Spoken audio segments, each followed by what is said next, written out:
Hello, I'm State Representative Jim Buchy from the 84th House District. Welcome to Ohio in Focus.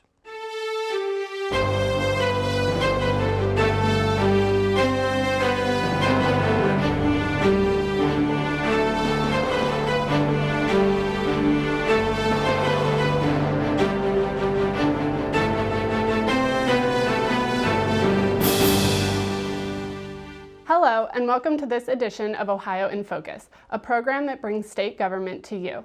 I'm your host, Alex Adams. We have with us today State Representative Jim Buchy, who serves the 84th House District, which includes all of Mercer County and parts of Algalaize, Darke, and Shelby counties. Thank you for joining us, Representative, and welcome. Well, thank you. Thanks for having me again, Alex. It's a real privilege. Yeah. So today we're going to be discussing, a number of issues that are facing the nation and Ohio, starting with the commonly debated topic of gun control. So recently, President Obama issued an executive order to increase gun control by beefing up background checks. How will this affect the residents that live in your district and throughout Ohio? Well, not only throughout my district in Ohio, but the country. And what this is just another action on the part of the president to get guns away from people. What this recent executive order has done is cause people with issues, health issues, for example, to have checks, and the idea is to identify and list those people that have issues where they might be able to not had to have guns. And it's just another step in a long line of measures that is being taken from Washington to really basically destroy the Second Amendment rights that we as Americans have. And of course, that's a big issue in my district, West Central Ohio. Rural district is, everybody is tuned in to such matters as the NRA and Ducks Unlimited and organizations like that. So we're very tuned into this issue. So what can be done, and maybe is already being done, in reaction to these orders from President Obama?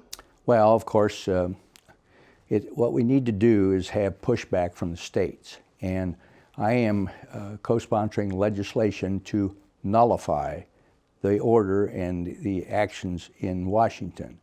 And it goes back to the Second Amendment, of course, and the 10th Amendment, which is states' rights. And when the Constitution was written, it was written in a manner that gave encouragement to states to push back when the federal government overstepped its bounds. So legislation is soon to be introduced, and I'm a very strong supporter of it, which will nullify that executive order. And if other states would join in, it's obvious the Congress doesn't want to fight back, so we're going to take it upon ourselves to initiate action.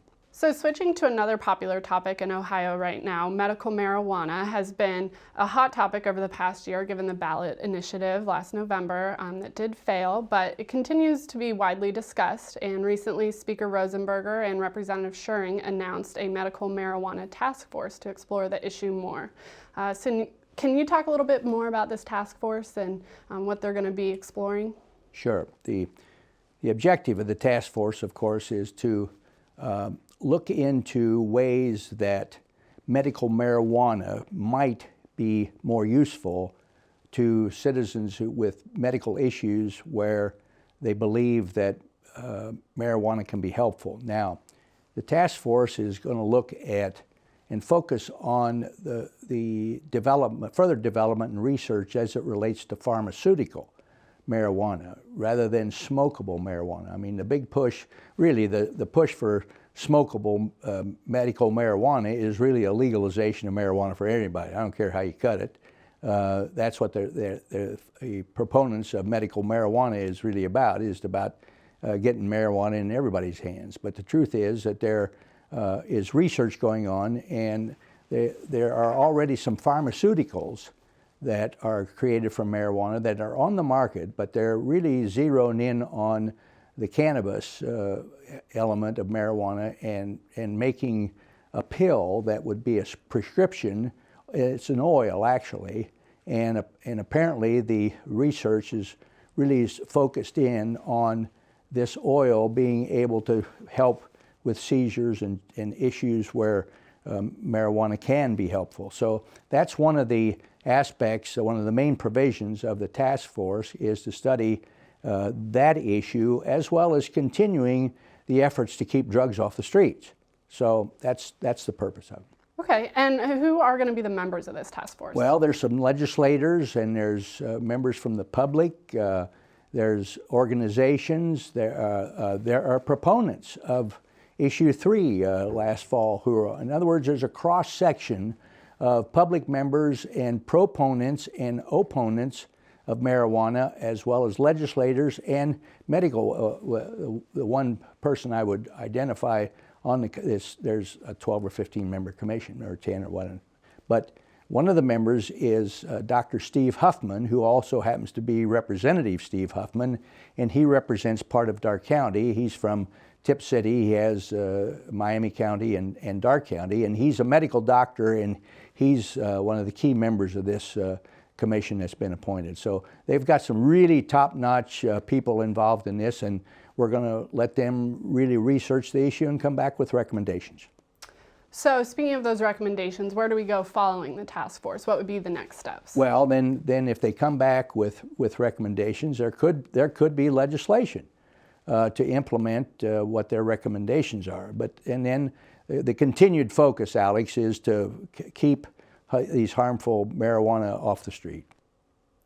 All right. So moving to the Ohio Bureau of Workers' Compensation, they've undergone many changes in the past 5 years to kind of turn around their reputation and really help Ohio businesses and their employers. So can you briefly explain some of the major changes that the BWC has undergone?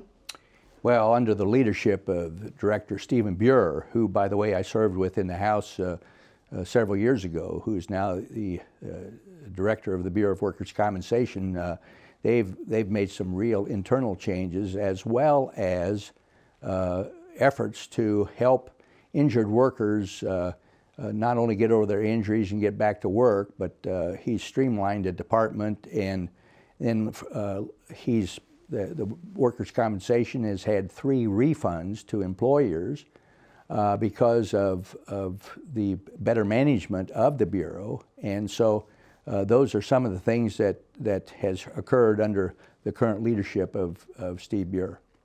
And recently changes have been put in place for covering businesses with employees outside of the state. Can you expand on those a little bit? Well, yes, and it's particularly helpful to the 84th House District because Mercer County and Dark County are right on the Indiana state line, and we have lots of people who are from Indiana who work in Ohio. We have a lot of people from Ohio who work in Indiana, and up to this point, there's not been the ability for Ohio employers to have workers' compensation insurance for those employees that work outside of the state of Ohio. So legislation was passed, and they're now in the process of implementing that, and so that there won't be, and up to this point, if didn't have coverage for all employees regardless, there was fees and penalties and so on to the employer. So this is a big step to help those folks, especially the